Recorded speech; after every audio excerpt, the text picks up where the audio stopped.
অভ্যাস হয়ে গেছে ইদানিং। ওই যে সময় পেলেই নিরিবিলি জায়গায় আসি, আর নিরিবিলি জায়গায় আসলেই তোমাদেরকে মিস করি। জায়গাটা দেখো, মনে হচ্ছে কোনো একটা অজা পাড়া গাঁও যেটাকে বলে। ছোটবেলায় নানু বাড়িতে যেতাম, নানু বাড়িটা আমার একটু গ্রামে ছিল। সো ওই নানু বাড়িতে খুব ছোটবেলায় এরকম ভাবে অনেক জঙ্গল ছিল নানু বাড়িটার পিছনে। আর তেমন একটা এরকম গ্রামে যাওয়া হতো না, ওই ছোটবেলা নানু বাড়িতেই যাওয়া হতো। তো একটু এই জঙ্গল টঙ্গল দেখলে না, এরকম গাছ টাছ ফালানো দেখলে, কেটে রেখেছে কেউ, এখানে কেউ নেওয়ার মতো নেই কিন্তু অজস্র গাছ কেটে রেখেছে, তখন ভাল লাগে, দিল খুশ। যাই হোক, আজকে আমি তোমাদের অনেকগুলো প্রশ্ন পেয়েছি, অনেকগুলো। তাই ভাবলাম সব তো আর অ্যান্সার করা সম্ভব না, একটা প্রশ্ন বেছে নিয়েছি যে প্রশ্নটা অ্যান্সার করব, কারণ এটার উপরে সবার দেখছি খুব খুব ইন্টেনশন, সবার দেখছি খুব খুব ভালো লাগা ভালোবাসা কাজ করে, যেটা হচ্ছে কন্টেন্ট ক্রিয়েশন। আমি কিন্তু আসলে প্রফেশনাল কন্টেন্ট ক্রিয়েটর না, আবারও বলি। তোমাদেরকে ভালোবেসে ফেলেছি বিধায় ইদানিং আমি একটা একটা করে ছোট ছোট ভিডিও বানাই কাজের ফাঁকে গিয়ে।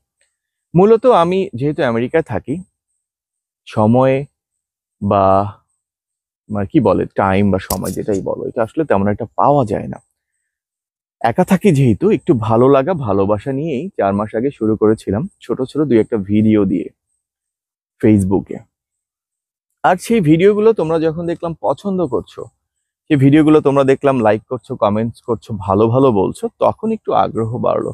হয় না, মানুষের লোভে পড়ে যায়, তাই এখন একটু লোভে পড়ে গেছি, তাই দুই একটা কন্টেন্ট বানাই প্রতিদিন, অ্যাটলিস্ট 15-20 মিনিট সময় নিয়ে। প্রচন্ড গরম বাবারে, আরো পার্কের মধ্যে। যাই হোক, মূল কথায় আসি। মূল কথা হলো, তোমরা আমাকে বলেছো ভাইয়া আপনার মতো আমরাও একটু কন্টেন্ট বানাতে চাই, আপনার মতো আমরাও একটু মানুষের ভালোবাসা পেতে চাই। যদি আপনি আমাদেরকে একটু বলতেন যে আপনি কি করে কন্টেন্ট বানান, বা আপনি কিভাবে আপনার কন্টেন্ট গুলো তৈরি করেন। দেখো, আমি যেহেতু মিডিয়াতে কাজ করতাম একটা সময়, নাটক সিনেমা সবগুলোতেই কাজ করেছি কম বেশি। ওখান থেকে জীবনে কখনো থাকে তুমি ভালো কিছু করতে পারবে, তোমার যদি কনফিডেন্স থাকে যে তোমাকেই সে মেইন চরিত্রে অভিনয় করার সুযোগ দিবে, বা তোমার যদি কনফিডেন্স থাকে তুমি পারবে, সবচেয়ে বড় কথা, তবে মানুষ তোমাকে নিয়ে কাজ করতে চাইবে। আর তেমনি আমার জীবনটায় শুরুটা ছিল এমনই। বেশ কয়েক বছর, প্রায় 8-10 বছর মিডিয়াতে কিছু কাজ করেছিলাম, এখন আর করছি না যে কোনো কারণে। যাই হোক, 3টা বিষয় ফোকাস রাখতে হবে তোমাকে যদি তুমি কন্টেন্ট ক্রিয়েট করতে চাও। মূল বিষয় হচ্ছে, মানুষ সব সময় 3টা বিষয়ের উপরে পাগল থাকে। নাম্বার 1, ভালোবাসা, প্রচন্ড হাসি খুশি মানুষ থাকতে চায়।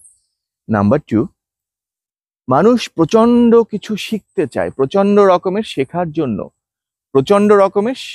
জন্য, কিছু করার জন্য, কিছু ক্রিয়েশনের জন্য মানুষ পাগল থাকে। প্রথমত হচ্ছে, তোমাকে কন্টেন্ট বানাতে হবে হাসি নিয়ে।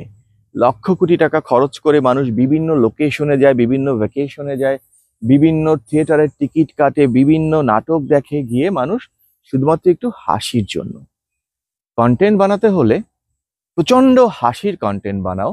মানুষ হাসতে হাসতে একটা সময় শুনতে না যে পেট ব্যথা হয়ে যায়, তেমন হাসির কন্টেন্ট বানাও। সেকেন্ড হচ্ছে শিক্ষণীয়, মানুষ যাতে তোমার কন্টেন্ট থেকে কিছু শিখতে পারে, হোক সেটা বিজনেস রিলেটেড, হোক সেটা ইসলামিক, হোক সেটা তোমার জীবনের চলতি পথে কাজে লাগার মতো কিছু। নাম্বার 3, বিরহ, দুঃখ অথবা কষ্ট, প্রতিটা মানুষ এটা জীবনে একটু হলেও উপভোগ করে। ফার্স্ট হচ্ছে, তোমাকে বানাতে হবে ভীষণ হাসির কন্টেন্ট, কমেডি। সেকেন্ড হচ্ছে শিক্ষণীয়, এডুকেশনাল কিছু। থার্ড হচ্ছে দুঃখের। তোমার ভিডিও দেখলেই যেন মানুষের চোখের কর্নারে পানি চলে আসে, তোমার ভিডিও দেখলেই যেন মানুষের ex girlfriend, boyfriend, ex husband, সব জীবনের ইতিহাসগুলো মনে পড়ে আসে।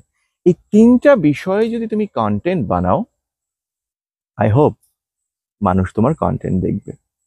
এমনও করতে পারো, একটা পেজ করে তুমি যে জিনিসটা সবচেয়ে বেশি পছন্দ করো সেই জিনিসটার উপরে ফোকাস করো। সেটা হাসির জিনিস হোক, মানুষকে শিখাতে চাও, অথবা নিজে যেটুকু জানো সেটুকু শেয়ার করতে চাও, অথবা দুঃখ।